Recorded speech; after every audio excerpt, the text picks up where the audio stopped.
తొమ్మిది తెగల ఆదివాసులను ఐక్యం చేస్తూ ధర్మయుద్ధం పేరిట ఊట్నూరులో సభ ప్రశాంతంగా ముగిసింది.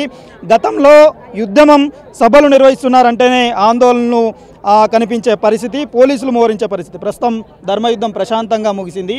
మీరు కీలక వ్యాఖ్యలు చేశారు.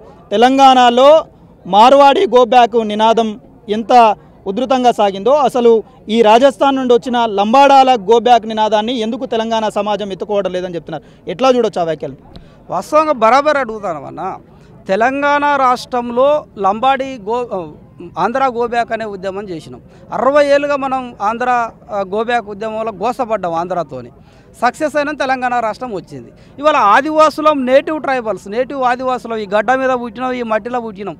ఈ తెలంగాణ మైదాన ప్రాంత ద్రవిడ సమాజాలతో, దళిత బహుజన సమాజాలతో కలగలిసిన జీవితంతో మేమున్నాం. ఇవాళ 1976లో అక్రమంగా ఎస్టీ జాబితాలకు వచ్చిన లంబాడీలు పూర్తిగా మా రిజర్వేషన్లను దోసుకున్నారు.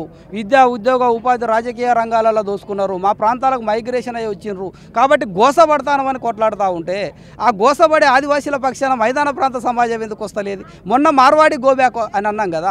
మార్వాడి గోబ్యాక్ అన్నప్పుడు మార్వాడీల జన్యు నుంచి పుట్టిన వారమే లంబాడీలమని ప్రొఫెసర్ అజ్మీరా సీతారాం నాయక్ అయిన మాజీ ఎంపీ చాలా తెలియకలోడు ఆయనే ప్రకటించాడు. వాస్తవంగా కూడా లంబాడీల ఆర్జిను, ఇవాళ వాళ్ళ ముఖ కవలికలు కానీ, వాళ్ళ భాష కానీ, వాళ్ళ పాటలు కానీ, ఇవన్నీ కూడా మార్వాడీలతో లింక్ అయి ఉంటుంది. తెలంగాణ రాష్ట్ర ప్రభుత్వం తీజ్ ఉత్సవం చేయమని పైసలు ఇచ్చిందన్న. తెలంగాణ తీజ్ ఉత్సవంలో వచ్చిన గోధుమ ఎక్కడ పండుతుంది? తెలంగాణలో పండుతుందా? రాజస్థాన్లో పండుతుంది అనుకున్నప్పుడు గోధుమ రాజస్థాన్ అయితే తీజ్ తెలంగాణది ఎట్లయితుంది? ఇప్పుడు మార్వాడీలు కూడా తీజ్ పండుగ చేస్తారు కదా. ఇగో ఈ రకంగా వాళ్ళంతా మైగ్రేషన్ అయ్యి వచ్చిన పీపుల్స్ కాబట్టి వాళ్ళ లింగ్విస్టిక్ కానీ, వాళ్ళ కల్చర్ ఆస్పెక్ట్ కానీ, జియోగ్రాఫికల్ స్ట్రక్చర్ కానీ మొత్తం కూడా మార్వాడీల నుంచి వచ్చిందే. కాబట్టి మార్వాడి గోబ్యాక్ ఉద్యమం చేసిన మీరు లంబాడ గోబ్యాక్ ఉద్యమంలో భాగస్వామి కంపల్సరీగా కావాల్సి వస్తుంది. రెండోది, ఎందుకు మీరు ఈ ఉద్యమంలో భాగస్వామి కావాలని మేము ఎందుకు అడుగుతామంటే 1976లో వీళ్ళ జనాభా 1,32,000. ఇవాళ మనం ఆదిలాబాద్ గడ్డ మీద ఉన్నాం. 1943లోనే మానవ పరిణామ శాస్త్రవేత్త ఐమాండార్ పేమన్నాడు, తెల్లతోలు కలిగిన లంబాడ బంజారా కులం అనేది కిన్విడ్ తాలూకా నుంచి వెళ్ళి, వాంకిడి నుంచి వెళ్ళి అసిఫాబాద్ వైపుకి వస్తుంది.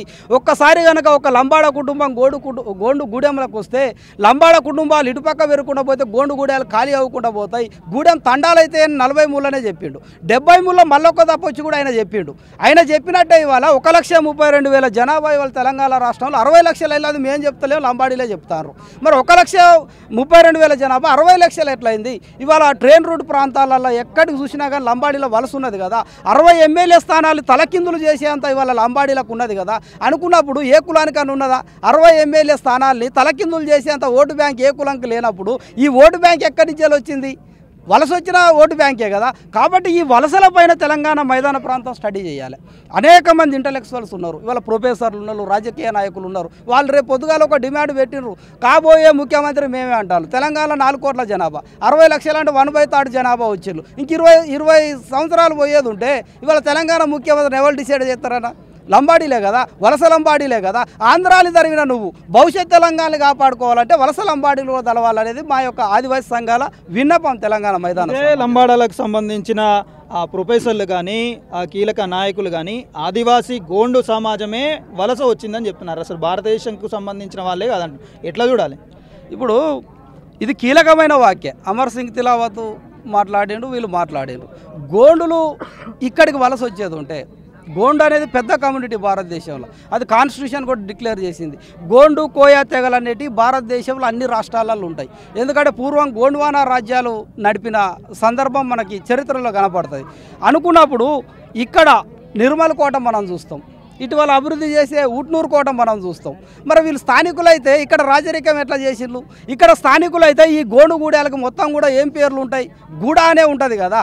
మరి స్థానికులు అయినప్పుడు గూడ అనే పేరు ఎట్లా వస్తుంది? మరి నీ తండాలు తీద్దాం పట్టు. తండాలు ఏమన్నా తెలంగాణ రెవెన్యూ లిస్టులు ఉన్నాయా? తండాలు ఏమన్నా ఇవాళ నీ షెడ్యూల్ విలేజ్ల లిస్టులు ఉన్నాయా? మరి ఇక్కడనే తేలిపోతుంది కదా ఎవరనేది. వాళ్ళు కావాల్సుకొని ఇవాళ అక్కడ మధ్యప్రదేశ్లో రాణి దుర్గావతి పోరాటం చేసింది. 1500 సంవత్సరాల్లో మొఘల్ రాజులకు వ్యతిరేకంగా చేసింది. మొఘల్ రాజులకు వ్యతిరేకంగా వీళ్ళు పోవాల్సింది మధ్యప్రదేశ్, ఆమె పోరాటం చేసింది అక్కడి నుంచి వీళ్ళు వారసులు వలస వచ్చిందంటారు. ఈయనకు అసలు తెలుసా? ముస్లిం రాజ్యాలను ఎట్లా ఎదుర్కొన్నదో వీళ్ళకి తెలుసా? వీళ్ళు అసలు పోరాటంలో ఉన్నారా? ఏది తెలియకుండానే ఇవాళ అక్కడ మడవి వంశానికి సంబంధించిన ఎవరైతే రాణి దుర్గావతి ఉన్నదో వాళ్ళంతా కూడా బేగా ట్రైబ్స్ కింద ఉన్నారు మధ్యప్రదేశ్లో. వివిధ రకాలుగా గోండు తెగ ఉపతెగలుగా ఎక్కడికక్కడ పేర్లని పిలుచుకుంటూ వచ్చే క్రమం ఎక్కడి నుంచే ఎక్కడ వలస రాలేదు. ఎక్కడున్న ఆదివాసులు అక్కడనే ఉన్నారు, ఎక్కడికి స్థానికంగా అక్కడనే ఉన్నారు. అవన్నీ కూడా శుద్ధ తప్పు, కావాలని చేసే కుట్రలు అనేది కూడా మేము తెలియజేస్తాను. ఇది ఆదిలాబాదు నుండి రెండవ ధర్మ యుద్ధం కార్యక్రమం. ఇక మీదట కార్యాచరణ ఎట్లా ఉండబోతుంది? ఈ శాంతియుత వాతావరణంలో చేసే ఈ ఉద్యమము ఒకవేళ సత్ఫలితాలు లేకపోతే మీ తదుపరి కార్యాచరణ ఏంటి? అంటే వాస్తవంగా కూడా మా పోరాటం అయితే శాంతియుత పోరాటమే అన్న. వాళ్ళు అన్నట్టు రాజకీయ బలం పెద్దది లంబాడీలది, ఆర్థిక బలం పెద్దది, పొలిటికల్ లాబింగ్ కూడా పెద్దదే. మాది ఓటు బ్యాంకు తక్కువే, జనాభా ఇసిరి పారేసినట్టు మా గూడాలు ఉంటాయి మా ప్రాంతాలలో. అయినప్పటికి కూడా కొమరం భీం అనే ఒక వ్యక్తి 13 గూడాలతో పోరాటం చేస్తే 18 రాష్ట్రాలకి 5వ షెడ్యూల్ అమలైంది. అనుకున్నప్పుడు గూడెం చిన్నదే కావచ్చు కానీ పోరాట శక్తి పెద్దది.